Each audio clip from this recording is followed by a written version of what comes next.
So I got out my old Sony DAT machine, which was a godsend back when we had regular tape recorders. We got this digital tape recorder, and it just sounded great compared to tape. No noise, no hiss, and bringing out the tapes for this and bringing out the tapes for my old actual cassette player. This thing actually still sounds great, and the cassettes are getting old and really scratchy and awful. So this is really cool. So this has got the master. I used to master all the stuff on here, and that's what the tapes look like. And this is from Douglas and JP, and it includes Lighthouse demo. Lighthouse was done in Douglas, and I lived in JP, Massachusetts, which is near Boston, for a while. Take two. Oh my God. I just went through this horrible explanation of all this stuff, which really wasn't good, so it's probably good that I have to redo it. I awkwardly put Ethan in the shot, and you could tell he was uncomfortable, and it made me uncomfortable too. I found some tapes. Let me go back. A few days ago, 3 or 4 days ago, somebody sent me the Still Waters stereo mixes that ended up in someone's hands, and I had no idea they were out there, and I was so excited that I immediately posted on Facebook about it, and was like thinking everyone would be excited to hear them in the state they were back in 1994.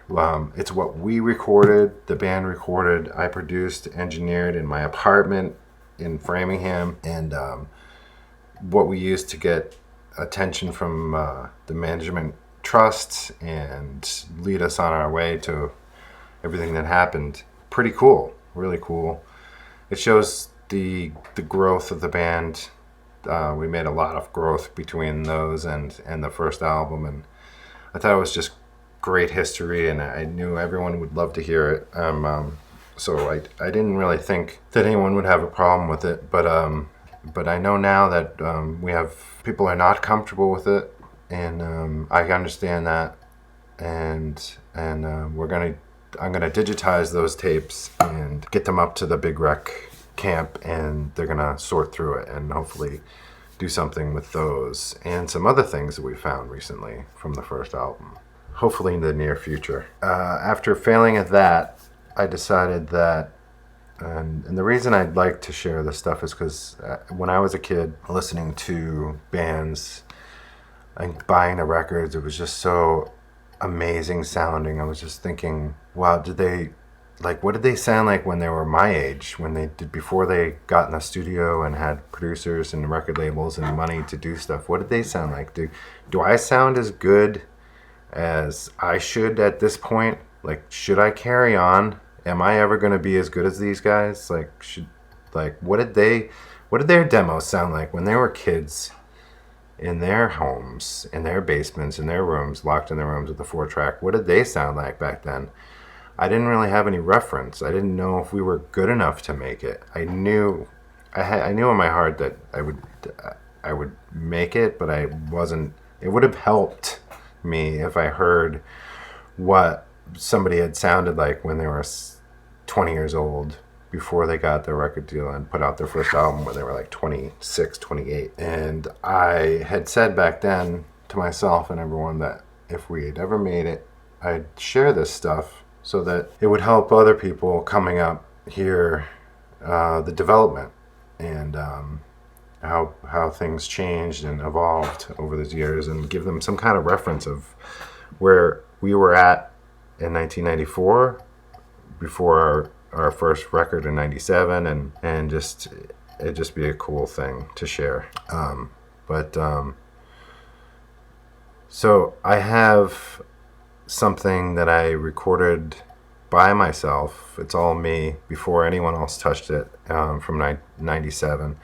I recorded in Douglas in an apartment that was that had the biggest room was like 7 by 7, and I just set up I was doing mostly acoustic guitar stuff and and I didn't really have a place for drums. I just for the Under the Lighthouse demo, and of course it wasn't called Under the Lighthouse. None of these demos that I have really had any name at all. I just kind of knew them from what they sounded like. I just had a bass drum, snare drum, and hi-hat, and I just played a simple beat. And then I did mostly acoustic guitar, like a couple tracks of acoustic guitar and an electric guitar. And I had this tiny amp that was a Marshall, tiny Marshall, like this big, that ran on a 9-volt that I plugged in, that when the battery died, it would cut out and go like wah, wah, wah, wah, wah, wah, wah, wah,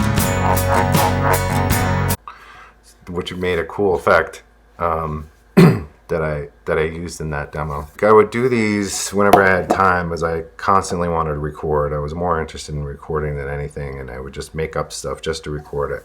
So I was really interested in the tape decks and the microphones and the wires and the knobs and the EQ. And then I'd just bring up these ideas for the band to listen to.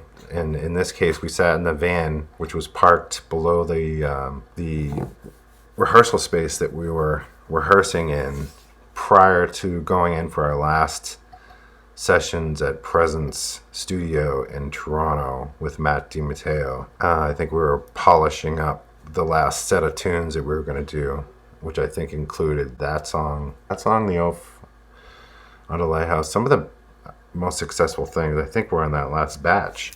So we were sitting in the van, which was an Econoline 350 red with a rental U-Haul in the back for the gear, and we were sitting down there probably smoking and cigarettes on a break. Smoke breaks every now and then. I think everybody smoked back then. I haven't smoked for 20 years, thank God.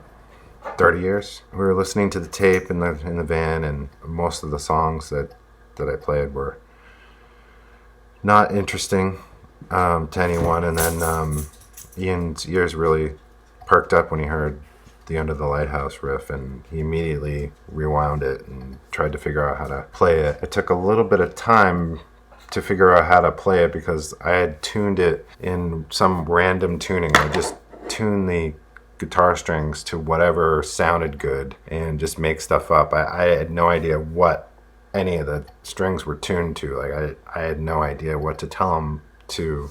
So you just have to figure out by ear. And it took quite a while because it was a really strange tuning, which was part of its charm, I guess, its sound. And he figured it out enough so we went up and started jamming on it and turned it into what it became. He added all the melodies and the lyrics and everything, and it was a great experience for me to end up with something on a record that I had a larger part in than I normally did.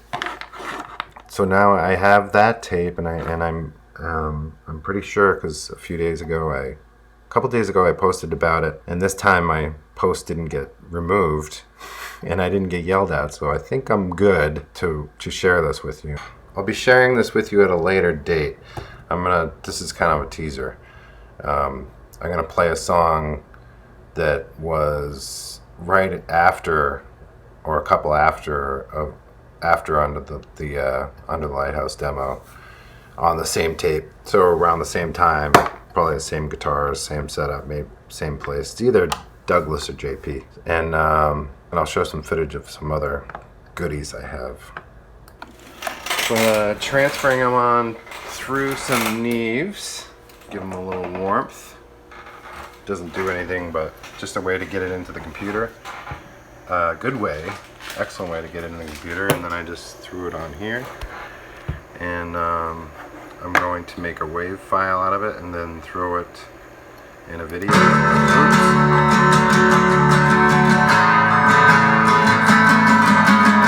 That's another song. Why is it playing?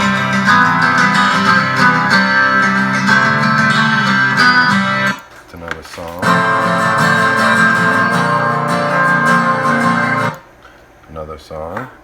So I'm going to make one of these, this one that comes on after Under the Lighthouse, and I'll throw that up on a video. Now, the video you'll be watching of this.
stuff. I just ordered a 4-track X tapes. Oh my god, look at that. Still Waters. Does anybody want one of these? Wow. I didn't even know those were in there. Oh, you should see my other box of stuff. This is nothing. These are mostly tapes, but I got a whole box in my attic of lanyards and tour stuff for whoa.